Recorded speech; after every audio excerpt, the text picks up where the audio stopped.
Well, here we are today. It's going to be a short video, a little different video. We're looking at river gravel in a canyon, and absolutely we're dry and probably 150 feet above the actual current river level. And we have all of these nice river stones in this area, sitting on top of a nice little sandstone bench. So that sandstone bench will act as a, well, you can call it a bedrock layer. And as the canyon was being carved thousands and thousands of years ago, we're going to see if anything was left. Got another spot. Back up that draw right there. We may go pull some samples off of that ledge as well. So yeah, we're hundreds of feet above the river, and this baffles me sometimes.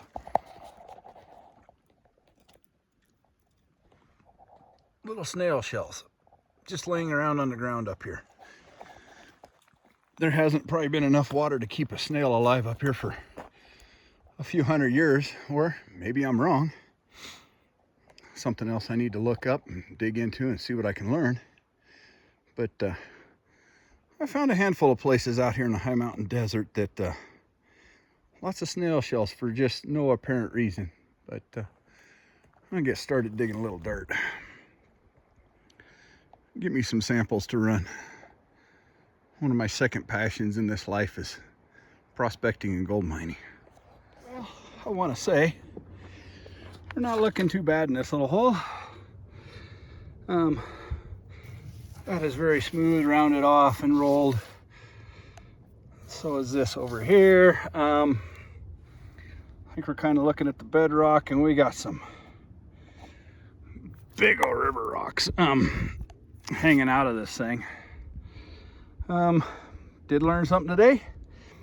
You cannot lower a fully loaded bucket of dirt by the handle with a rope off of a cliff. Handle gives up about halfway down, bucket hits bottom and explodes. We'll get some video of that bucket in a little bit. But a few half buckets, we'll go run it through the sluice box and see what we come up with here. Alrighty. Well, here we go. Here we are, down on the river now. I'm gonna set the sluice box and run through the buckets of material. And yep, when your handle breaks and you're lowering a bucket full, pretty well destroys the bucket. So yeah, we'll get things set up and start sluicing a little material and see what we find. Alrighty, we're gonna rearrange things right there to get the whole sluice box to fit. We got the quiet legs hanging out and the aqua shoes on to go play in some nice cold water. So yeah, here we go.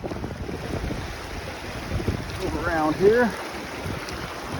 Got us a nice sweet little setup place.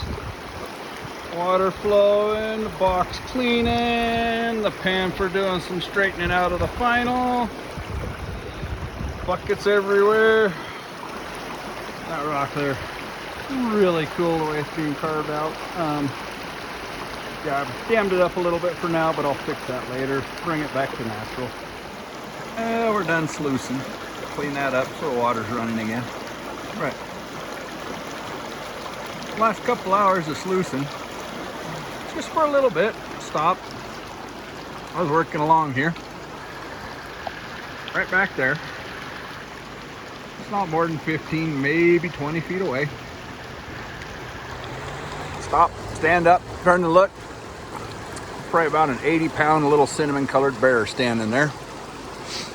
He's checking me out and looking me over. I'm pretty sure I was in one of his little food spots, because that rose bush right there is just covered in little rose hips. But yeah, when I'm out doing this stuff, my camera is pretty well packed away and safe and not near the water, so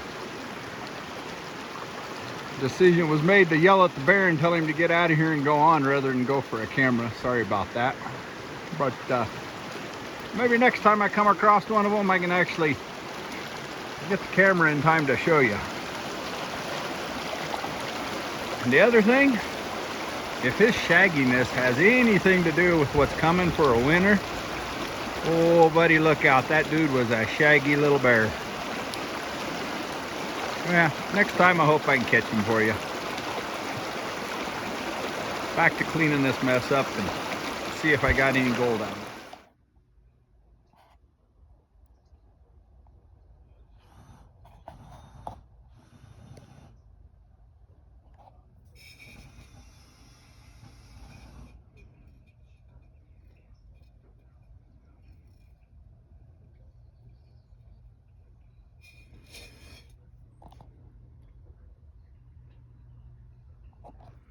So here we are back at the base camp. Call it home, base camp, whatever. Kind of sorting through the pan from yesterday, and you can make them out. I think there's 3 tiny little flakes laid out there, and oh, I've probably been at this about 15-20 minutes trying to get a good shot, trying to get a handful of flakes to surface and come up.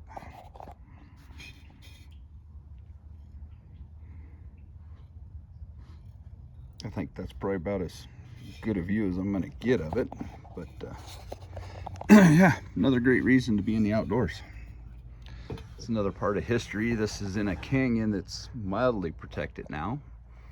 So probably won't ever be any new mining claims in there, but this is an old claim that's been around for quite a while. My wife and her gnomes out here. So yeah, we're still part of history here, but another thing I enjoy going out and prospecting, looking for a little gold in the meantime. I believe there's plenty of this earth left if we kind of quit destroying what we have and go from where we are and reuse what we've already got. So yeah, with there being 8 billion people now on this earth, we definitely need to use it responsibly. Go out and recreate, but don't destroy. Until the next adventure, we'll see y'all then.